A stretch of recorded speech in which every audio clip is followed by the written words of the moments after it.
अभी धरना हो रहा है, राजा सिंह को अरेस्ट करो, राजा सिंह को अरेस्ट करो। अभी प्रेजेंट में 2-4 पुलिस स्टेशन में एफआईआर हो गए मेरे नाम पर। अभी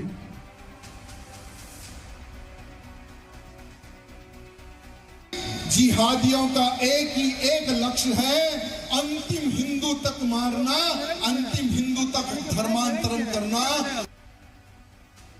हैदराबाद के गोशा महल से एमएलए और बीजेपी के fire brand leader T Raja Singh की लगातार मुस्लिम दुश्मनी जाहिर हो रही है। लेकिन हैरत की बात है कि ना तो इस पर हुकूमत की नजर है और ना किसी रियासत की पुलिस की और ना ही मुल्क की किसी अदालत की। जबकि इसी के उलट मुतनाज़ा बयान देने वाले कई ऐसे मुस्लिम एमएलए हाल के दिनों में जेल की सजा काट चुके हैं और उनकी विधायकी भी जा चुकी है। ताजा मामले में एमएलए टी राजा सिंह पर एक बार फिर पैगंबर मोहम्मद साहब पर मुतनाज़ा बयान देने का इल्जाम लगा है। मामला मध्य प्रदेश के इंदौर में दशहरा तकरीब के दौरान का है, जहां राजा सिंह ने ऐसा बयान दिया जिसे कई शहरियों ने इसे तौहीन-आमेज और मजहबी जज्बात को ठेस पहुंचाने वाला बताया है। इस वाकये के बाद कई शहरियों की ओर से कई शिकायतें दर्ज कराई गयी, जिसमें उनके तौहीन-आमेज बयानों की मजम्मत की गयी। शिकायतों की बुनियाद पर पुलिस ने एमएलए के खिलाफ बाकायदा मामला दर्ज किया है। सबसे पहले सुनिए टी राजा सिंह का वो बयान जिस पर उनके खिलाफ तेलंगाना में एफआईआर दर्ज की गई है। अभी धरना हो रहा है, राजा सिंह को अरेस्ट करो, राजा सिंह को अरेस्ट करो। अभी प्रेजेंट में 2-4 पुलिस स्टेशन में एफआईआर हो गए मेरे नाम पर। अभी 1 घंटा पहले की रिपोर्ट है। क्योंकि मेरे सारे उतने चाहने वाले हैं हैदराबाद में, जो जीजा का बहुत अच्छा ख्याल रखते हैं। राजा सिंह को अरेस्ट करो, अरेस्ट करो। हमने क्या कहा? हमने कहा 1400 सालों से तुमने नहीं देखा और उसने मुंह छिपाकर घुमा। हमने इतना ही तो कहा ना। हमने किसका नाम लिया भाई? किसका नाम लिया क्या? किसका नाम बोला क्या? अरे पुलिस वाले एफआईआर कर रहे, किस चीज पे एफआईआर कर रहे हो जरा देखो, वो कोर्ट में किस टिकेगा या नहीं टिकेगा वो भी। राजा सिंह के खिलाफ बीएनएस की उन दफात के तहत केस दर्ज किया गया है जो मजहब की बुनियाद पर 2 ग्रुप्स के बीच दुश्मनी फैलाने और समाजी ताने बाने को बिगाड़ने से जुड़ी हैं। दिलचस्प है कि ये पहला मौका नहीं है जब टी राजा सिंह इस तरह के तनाजे में फंसे हैं। अपने मुतनाज़ा तकरीरों के लिए जाने जाने वाले टी राजा सिंह अक्सर फिरका वाराना कशीदगी भड़काने वाले तबसरों के लिए सुर्खियों में रहे हैं। सुनिए टी राजा का एक पुराना बयान जिसमें वो कैसे भीड़ को जंग की बात करते हुए भड़काते हुए नजर आ रहे हैं।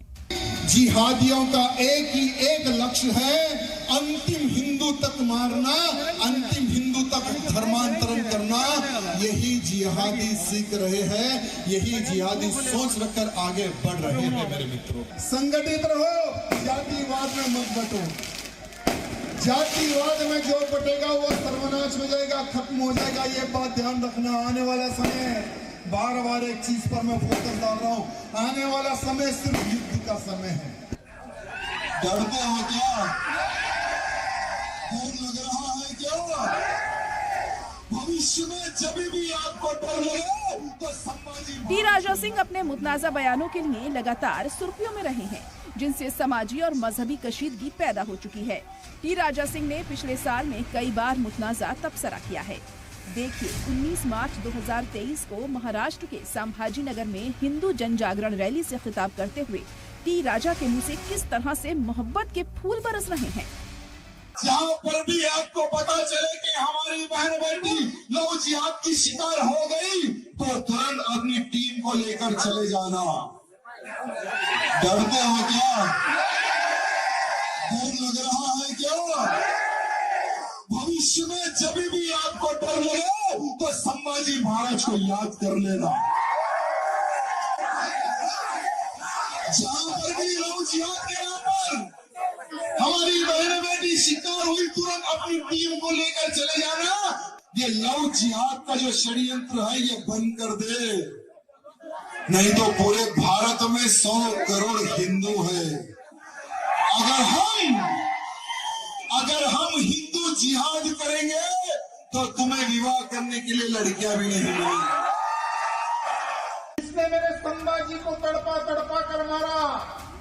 हमारे संभाजी। अगस्त 2022 में टी राजा सिंह को पैगंबर मोहम्मद साहब पर मुतनाज़ा बयान देने के बाद बीजेपी ने पार्टी से सस्पेंड कर दिया था। उन्हें इस मामले में करीब 2 महीने जेल जाना पड़ा। कोर्ट की हिदायत के बावजूद वो मुल्क के अलग अलग इलाकों में जाकर न सिर्फ नफरत भरी स्पीच दे रहे हैं, बल्कि कई बार गाली गलौज भी करते नजर आ रहे हैं। वो मुसलमानों के खिलाफ खुलेआम तशद्दुद और बॉयकॉट की बात करते हैं और ऐसे इल्जामात उन पर पिछले 2 दहाइयों से लग रहे हैं। इसने मेरे संभाजी को तड़पा तड़पा कर मारा। हमारे संभाजी नगर में उस औरंगजेब की खबर क्यों अब तक बची हुई है? देवेंद्र जी, मुझे अच्छा याद है आपने कहा था कि उस औरंगजेब की खबर पर कुत्ते मुतेंगे। अब वो समय आ गया है, अब वो समय आ गया है। महाराष्ट्र का ही नहीं, भारत के हिंदू की डिमांड है उस औरंगजेब की खबर पर बुलडोजर जल्द से जल्द चढ़ाए। हेट स्पीच के मामले में 3 साल तक की सजा की तजवीज है। अगर किसी भी मामले में उन्हें 2 साल की सजा होती है तो न सिर्फ उनकी विधायकी चली जाएगी, बल्कि सजा खत्म होने के बाद अगले 6 साल तक चुनाव भी नहीं लड़ पाएंगे। टी राजा के खिलाफ करीब दर्जनों FIR दर्ज हैं, लेकिन फिर भी जबान पर कोई लगाम नहीं है। जो तिलकधारी है वो मेरा भाई है, वो हिंदू। जो तिलक लगाता है वही मेरा मित्र है और मैं उसी से दोस्ती करूंगा। और हमारी बहनों, किसी बुरके वाली से दोस्ती मत करो। अभी एक समय था आफ्ताब से हमें खतरा था, अब तो आयशा से भी खतरा है हमें। यही आयशा मिला रही है आफ्ताब से। असेंबली चुनाव 2018 के वक्त दाखिल हलफनामे के मुताबिक राजा पर 43 केस दर्ज हैं, जिसमें से 16 मामलों में इल्जामात तय हो चुके हैं। इन मामलों में मस्जिदों पर हमला करना, पुलिस गाड़ियों में आग लगाना, मुसलमानों के खिलाफ हेट स्पीच देना, पत्थरबाजी, तोड़फोड़, बिना इजाजत के रैली करने जैसे मामले दर्ज हैं। एक तरफ हेट स्पीच देने के मामले में समाजवादी पार्टी के सीनियर लीडर आजम खान और मऊ सदर से MLA अब्बास अंसारी की रुकनियत रद्द हो सकती है। एक स्पीच देने के बाद कांग्रेस लीडर राहुल गांधी अपनी लोकसभा रुकनियत खो सकते हैं। तो फिर टी राजा सिंह जैसे लीडरान पर कार्रवाई में इतनी देरी क्यों होती है? सलाम टीवी के लिए दिल्ली से नदीम अहमद की रिपोर्ट।